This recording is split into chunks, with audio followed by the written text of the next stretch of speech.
എല്ലാവർക്കും news first മലയാളത്തിന്റെ പുതിയ വീഡിയോയിലേക്ക് സ്വാഗതം. ക്രിക്കറ്റ് ലോകത്തെ ഏറ്റവും പുതിയ വാർത്തകൾ ആദ്യമേ അറിയാൻ ഈ ചാനൽ മറക്കാതെ സബ്സ്ക്രൈബ് ചെയ്യുക. ക്രിക്കറ്റ് ലോകത്തിന്റെ പച്ചപ്പുല്ലിൽ ലെജൻഡുകൾ പിറക്കുന്നത് കേവലം റൺവേട്ടകളിലൂടെയോ വിക്കറ്റ് നേട്ടങ്ങളിലൂടെയോ മാത്രമല്ല, മറിച്ച് ഒരു കളിക്കാരൻ തന്റെ അസാധാരണമായ കളിമികവിനൊപ്പം നന്മയും സംസ്കാരവും കാട്ടി ലോകമെമ്പാടുമുള്ള ദശലക്ഷക്കണക്കിന് മനുഷ്യരുടെ ഹൃദയം കീഴടക്കുമ്പോഴാണ് ചരിത്രത്തിന്റെ താളുകളിൽ അവരെന്നും അമരന്മാരായി മാറുന്നത്. ശ്രീലങ്കയിലെ ഗാലെ അന്താരാഷ്ട്ര ക്രിക്കറ്റ് സ്റ്റേഡിയത്തിൽ നടന്ന ഇന്ത്യയും ശ്രീലങ്കയും തമ്മിലുള്ള ആവേശകരമായ ടെസ്റ്റ് മത്സരത്തിന്റെ ഫൈനൽ വിസിൽ മുഴങ്ങിയപ്പോൾ കായിക ലോകം സാക്ഷ്യം വഹിച്ചത് അത്തരത്തിലൊരു രോമാഞ്ചദായകവും കണ്ണുനിറയ്ക്കുന്നതുമായ ചരിത്ര നിമിഷത്തിനായിരുന്നു. ശ്രീലങ്കൻ മണ്ണിൽ അവിസ്മരണീയമായ പ്രകടനത്തോടെ 165 റൺസിന്റെ കൂറ്റൻ വിജയം സ്വന്തമാക്കി ഭാരതം പരമ്പരയിൽ തങ്ങളുടെ വിജയക്കൊടി പാറിച്ചപ്പോൾ ആ വിജയത്തേക്കാളേറെ ഇന്ന് ലോകമെമ്പാടും ചർച്ച ചെയ്യപ്പെടുന്നത് മത്സരം കഴിഞ്ഞുള്ള ആ വൈകാരിക നിമിഷങ്ങളെക്കുറിച്ചാണ്. ആദ്യ ഇന്നിംഗ്സിൽ 167 റൺസിന്റെ മലപോലൊരു റണ്ണടിത്തറ പാകിയ കർണാടകയുടെ യുവ ഇടങ്കയ്യൻ ബാറ്റർ ദേവ്ദത്ത് പടിക്കലിന്റെ അഗ്രസീവും എന്നാൽ അത്യന്തം സംയമനം നിറഞ്ഞതുമായ ബാറ്റിംഗ് കരുത്തിനേക്കാൾ ഇന്ന് ഏവരുടെയും ഉള്ളിൽ തൊടുന്നത് മത്സരം കഴിഞ്ഞുള്ള ആ നിമിഷങ്ങളാണ്. കളിയിലെ താരമെന്ന മാൻ ഓഫ് ദി മാച്ച് പുരസ്കാരം ഏറ്റുവാങ്ങാൻ വേദിയിലേക്കെത്തിയ ദേവ്ദത്ത് പടിക്കലിന് തന്റെ ഉള്ളിലെ അടക്കാനാവാത്ത വികാരങ്ങളെ നിയന്ത്രിക്കാനായില്ല. ലോകമെമ്പാടുമുള്ള ക്യാമറകൾക്ക് മുന്നിൽ കളിമൈതാനത്തിന്റെ മധ്യത്തിൽ നിൽക്കുമ്പോൾ അദ്ദേഹത്തിന്റെ കണ്ണുകൾ സന്തോഷത്താലും ഓർമ്മകളാലും നിറഞ്ഞു തുളുമ്പി. എന്നാൽ ആ കണ്ണിനുരും പുഞ്ചിരിക്കുമിടയിൽ ദേവ്ദത്ത് ചെയ്തത് ആരും പ്രതീക്ഷിക്കാത്ത ഒന്നായിരുന്നു.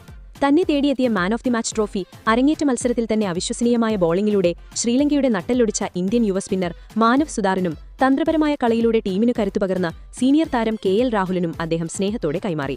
അതിനോടൊപ്പം റോയൽ ചലഞ്ചേഴ്സ് ബംഗളൂരുവിൽ തന്റെ സഹതാരവും ഉപദേശകനും ടെസ്റ്റ് ക്രിക്കറ്റിൽ നിന്ന് വിരമിച്ച മുൻ ഇന്ത്യൻ നായകനുമായ വിരാട് കോഹ്ലിയെക്കുറിച്ചും സ്വന്തം മാതാപിതാക്കളുടെ അറ്റമില്ലാത്ത ത്യാഗങ്ങളെക്കുറിച്ചും ദേവ്ദത്ത് പറഞ്ഞ വാക്കുകൾ ഏതൊരു ഭാരതീയന്റെയും നെഞ്ച് അഭിമാനത്താൽ വീർപ്പുമുട്ടിക്കുന്നതായിരുന്നു.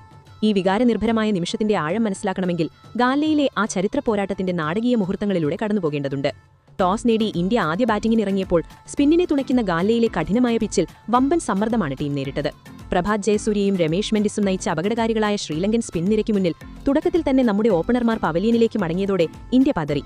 എന്നാൽ ക്രീസിലെത്തിയ ദേവ്ദത്ത് പടിക്കൽ തന്റെ കൈത്തണ്ടയുടെ വഴക്കവും അസാമാന്യമായ ശാന്തതയും സമന്വയിപ്പിച്ച് നയിച്ച പ്രതിരോധവും ആക്രമണവും മത്സരത്തിന്റെ ഗതി തിരിച്ചു. 19 മനോഹരമായ ഫോറുകളും 3 വാനോളം ഉയർന്ന സിക്സറുകളുമടക്കം ഏഷ്യൻ മണ്ണിലെ എക്കാലത്തെയും മികച്ച ടെസ്റ്റ് ഇന്നിംഗ്സുകളിലൊന്നായി വാഴ്ത്തപ്പെട്ട 167 റൺസിന്റെ മാരത്തൺ ഇന്നിംഗ്സ് പടിക്കൽ പടുത്തുയർത്തി. ക്യാപ്റ്റൻ ശുഭ്മൻ ഗില്ലിനൊപ്പം ചേർന്ന് ഇന്ത്യയെ 500 റൺസിന് മുകളിലുള്ള വമ്പൻ സ്കോറിലേക്ക് എത്തിക്കാൻ അദ്ദേഹത്തിന് സാധിച്ചു. മറുപടി ബാറ്റിംഗിനിറങ്ങിയ ശ്രീലങ്കയുടെ രണ്ടാം ഇന്നിംഗ്സിൽ കൃത്യതയാർന്ന ബോളിംഗിലൂടെ ഇന്ത്യൻ ബൌളർമാർ തുടക്കത്തിൽ തന്നെ സമ്മർദ്ദം ചെലുത്തിയെങ്കിലും മത്സരത്തിന്റെ അവസാന ദിനങ്ങളിൽ കളി ശ്വാസമടക്കി പിടിച്ച ആവേശത്തിലേക്ക് വഴിമാറി. സെറ്റായ ബാറ്റർ സോനൽ ധനുഷയും ബാലറ്റക്കാരും ക്രീസിൽ ഉറച്ചുനിന്ന് ഇന്ത്യൻ വിജയത്തിന് തടസ്സമായി നിന്ന ആ നിർണായക ഘട്ടത്തിൽ ക്യാപ്റ്റൻ ശുഭ്മൻ ഗിൽ പരിചയസമ്പന്നരായ ബോളർമാർക്ക് പകരം അരങ്ങേറ്റക്കാരനായ യുവ സ്പിന്നർ മാനവ് സുതാറിലാണ് പൂർണ്ണ വിശ്വാസമർപ്പിച്ചത്. ഗാലെ പിച്ചിലെ ഈർപ്പത്തെ കൃത്യമായി മുതലാക്കി സുതാർ എറിഞ്ഞ മൂർച്ചയേറിയ സ്പിൻ പന്തുകൾക്ക് മുന്നിൽ ശ്രീലങ്കൻ ബാറ്റർമാർ ചീട്ടുകൊട്ടാരം പോലെ തകർന്നടിഞ്ഞു. അരങ്ങേറ്റ മത്സരത്തിലാകെ 10 വിക്കറ്റ് പിഴുതെടുത്ത ചരിത്രത്തിലേക്ക് പേരെഴുതി ചേർത്ത മാനവിന് മറുവശത്ത് പരിചയസമ്പന്നനായ KL രാഹുൽ നൽകിയ പിന്തുണയും അത്യന്താപേക്ഷിതമായിരുന്നു. ഒടുവിൽ 165 റൺസിന്റെ ചരിത്ര വിജയത്തോടെ ഇന്ത്യ അംഗം ജയിച്ചപ്പോൾ ഗാലെ സ്റ്റേഡിയം ആകെ ഇന്ത്യ വിളികളാൽ മുഖരിതമായി. മത്സരത്തിലെ അവസാന വിക്കറ്റും വീണ് സ്റ്റേഡിയം ആകെ ആരവങ്ങളിൽ മുഴുകിയപ്പോൾ മൈതാനത്തിന് നടുവിൽ പ്രസന്റേഷൻ വേദിയൊരുങ്ങി. മാൻ ഓഫ് ദി മാച്ച് പുരസ്കാരത്തിനായി ദേവ്ദത്ത് പടിക്കലിന്റെ പേര് പ്രഖ്യാപിച്ചപ്പോൾ സ്റ്റേഡിയവും ഇന്ത്യൻ ഡഗൌട്ടും കൈയടികളാൽ അലകടലായി മാറി. കഠിനാധ്വാനത്തിന്റെ വിയർപ്പുതുള്ളികൾ തിളങ്ങുന്ന മുഖവും സന്തോഷത്താൽ നിറഞ്ഞ കണ്ണുകളുമായി പടിക്കൽ വേദിയിലേക്ക് ട്രോഫി വാങ്ങാനെത്തിയപ്പോൾ പ്രസന്റേറ്റർ പുഞ്ചിരിയോടെ മൈക്ക് നീട്ടി ചോദിച്ചു, ദേവ്ദത്ത്, ഗാലയിലെ ഈ കഠിനമായ പിച്ചിൽ നിങ്ങൾ നേടിയ 167 റൺസിന്റെ മാരത്തൺ ഇന്നിംഗ്സ് തീർച്ചയായും ടെസ്റ്റ് കരിയറിലെ തന്നെ ഏറ്റവും പ്രധാനപ്പെട്ട ഒന്നാണ്. ഈ ചരിത്ര നിമിഷത്തിൽ നിങ്ങൾക്ക് എന്താണ് പറയാനുള്ളത്? ആ ചോദ്യത്തിനു മുന്നിൽ നിമിഷനേരം മൗനിയായ പടിക്കൽ ആകാശത്തേക്ക് നോക്കി ദീർഘനിശ്വാസമെടുത്ത് കണ്ണുകളിലെ തടഞ്ഞു നിർത്തിയ കണ്ണീരിനിടയിലൂടെ വിറയ്ക്കുന്നതും എന്നാൽ ദൃഢവുമായ ശബ്ദത്തിൽ സംസാരിക്കാൻ തുടങ്ങി. ഇതൊരു കേവലം സെഞ്ചുറിയോ സ്ഥിതിവിവരക്കണക്കോ ആയിരുന്നില്ല. ഗുരുതരമായ രോഗങ്ങൾ, മോശം ഫോം, ടീമിൽ നിന്നുള്ള പുറത്താക്കലുകൾ എന്നിവ നിറഞ്ഞ എന്റെ ജീവിതത്തിലെ ഇരുണ്ടതും വേദനാജനകവുമായ നാളുകൾക്കുള്ള മറുപടിയായിരുന്നു ഇതെന്ന് പടിക്കൽ വെളിപ്പെടുത്തി. ഈ വിശുദ്ധമായ വെള്ള ജേഴ്സിയിൽ രാജ്യത്തിനായി കളിക്കാനും ജയിക്കാനും ഞാൻ എത്രയോ വർഷങ്ങൾ വിയർപ്പൊഴുകിയെന്ന് അദ്ദേഹം ഓർമ്മപ്പെടുത്തി. ഈ വിജയത്തിന്റെ കൊടുമുടിയിൽ നിൽക്കുമ്പോൾ RCBയിലെ എന്റെ മെന്ററും വഴികാട്ടിയുമായ വിരാട് കോഹ്ലി ഭയ്യയെയാണ് ഓർമ്മ വരുന്നതെന്നും RCB ഡ്രസ്സിംഗ് റൂമിലെത്തിയ ആദ്യകാലത്ത് റെഡ് ബോൾ ക്രിക്കറ്റിൽ എങ്ങനെ വലിയ ഇന്നിംഗ്സുകൾ കെട്ടിപ്പടുക്കണം, അന്താരാഷ്ട്ര തലത്തിൽ മാനസികമായി എങ്ങനെ കരുത്തനാകണമെന്ന് എന്റെ കൈപിടിച്ച് പഠിപ്പിച്ചത് വിരാട് ഭയ്യയാണെന്നും അദ്ദേഹം വികാരാധീനനായി പറഞ്ഞു. വിരാട് ടെസ്റ്റ് ക്രിക്കറ്റിൽ നിന്ന് വിരമിച്ചെങ്കിലും ഞാൻ ക്രീസിലിറങ്ങുമ്പോൾ പ്രതിസന്ധി ഘട്ടങ്ങളിൽ അദ്ദേഹത്തിന്റെ ഉപദേശങ്ങൾ കാതുകളിൽ വ്യക്തമായി മുഴങ്ങാറുണ്ടെന്നും അതിനാൽ ഈ ചരിത്ര ഇന്നിംഗ്സ് വിരാട് ഭയ്യയ്ക്കാണ് സമർപ്പിക്കുന്നതെന്നും ദേവ്ദത്ത് വ്യക്തമാക്കി. തുടർന്ന് തന്റെ മാതാപിതാക്കളുടെ നിസ്വാർത്ഥമായ ത്യാഗങ്ങളെക്കുറിച്ച് സംസാരിച്ചപ്പോൾ പടിക്കലിന്റെ ശബ്ദം കൂടുതൽ ഇടറി. എന്റെ സ്വപ്നം ജീവനോടെ നിലനിർത്താൻ മാതാപിതാക്കൾ സഹിച്ച ത്യാഗങ്ങൾ വാക്കുകളിൽ വിവരിക്കാനാവില്ല. പരിക്കുകളും നിരാശകളും തളർത്തിയപ്പോൾ മാതാപിതാക്കളാണ് എന്റെ ഏറ്റവും വലിയ കവചമായി നിന്നത്.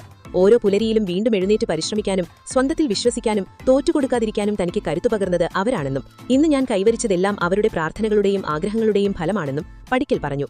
അതിനുശേഷം തന്റെ കയ്യിലിരുന്ന് തിളങ്ങുന്ന ട്രോഫിയിലേക്ക് നോക്കി പുഞ്ചിരിച്ചുകൊണ്ട് പടിക്കൽ നടത്തിയ പ്രഖ്യാപനം ക്രിക്കറ്റ് ലോകത്തെ തന്നെ വിസ്മയിപ്പിച്ചു. ഞാൻ 167 റൺസ് നേടി ടീമിന്റെ വിജയത്തിൽ പങ്കാളിയായെങ്കിലും ഈ വ്യക്തിഗത പുരസ്കാരത്തിന്റെ ഏക അവകാശി ഞാനല്ല എന്ന് പടിക്കൽ പറഞ്ഞു. മാനവിനെയും രാഹുലിനെയും വേദിയിലേക്ക് ക്ഷണിച്ച പടിക്കൽ അവരെ കെട്ടിപ്പിടിക്കുകയും അവർ നിരസിക്കാൻ ശ്രമിച്ചിട്ടും സ്നേഹപൂർവ്വം നിർബന്ധിച്ച് ട്രോഫി അവരുടെ കൈകളിൽ ഏൽപ്പിക്കുകയും ചെയ്തു. അരങ്ങേറ്റ മത്സരത്തിൽ 10 വിക്കറ്റ് വീഴ്ത്തിയ മാനവിന്റെ മാജിക്കൽ സ്പെല്ലും രാഹുലിന്റെ അനുഭവസമ്പത്തുമാണ് 4ാം ദിനത്തിലും 5ാം ദിനത്തിലും കളി ഇന്ത്യയ്ക്ക് അനുകൂലമാക്കിയത്. ഒരു സഹതാരമെന്ന നിലയിൽ അവരെ ആദരിക്കേണ്ടത് എന്റെ കടമയാണെന്നും പടിക്കൽ കൂട്ടിച്ചേർത്തപ്പോൾ സ്റ്റേഡിയമാകെ കരഘോഷത്താൽ ഇരമ്പി. ക്യാപ്റ്റൻ ശുഭ്മൻ ഗില്ലും കോച്ചും ടീം അംഗങ്ങളും എഴുന്നേറ്റ് നിന്ന് ആ മഹത്തായ മനസ്സിന് കൈയടിച്ചു. കഠിനമായ പോരാട്ടങ്ങളിലൂടെ തിരിച്ചുവന്ന് തന്റെ ബാറ്റിംഗിലൂടെയും സ്നേഹം നിറഞ്ഞ വലിയ മനസ്സിലൂടെയും ഗാലയുടെ മണ്ണിൽ സ്വന്തം പേര് സ്വർണ്ണാക്ഷരങ്ങളിൽ എഴുതിച്ചേർത്ത ദേവ്ദത്ത് പടിക്കലിന്റെ ഈ അവിസ്മരണീയ പ്രവർത്തനം ലോകമെമ്പാടുമുള്ള ആരാധകരുടെയും കായിക ലോകത്തിന്റെയും ഹൃദയങ്ങളിൽ എന്നും തിളങ്ങി നിൽക്കും. എന്തായാലും ഇതിനെക്കുറിച്ചുള്ള നിങ്ങളുടെ അഭിപ്രായങ്ങൾ എന്തൊക്കെയാണ്? അഭിപ്രായങ്ങൾ താഴെ കമന്റ് ചെയ്യുക. അപ്പോൾ ഇതുപോലത്തെ കൂടുതൽ ക്രിക്കറ്റ് വാർത്തകൾക്കായി ഈ ചാനൽ മറക്കാതെ സബ്സ്ക്രൈബ് ചെയ്യുക.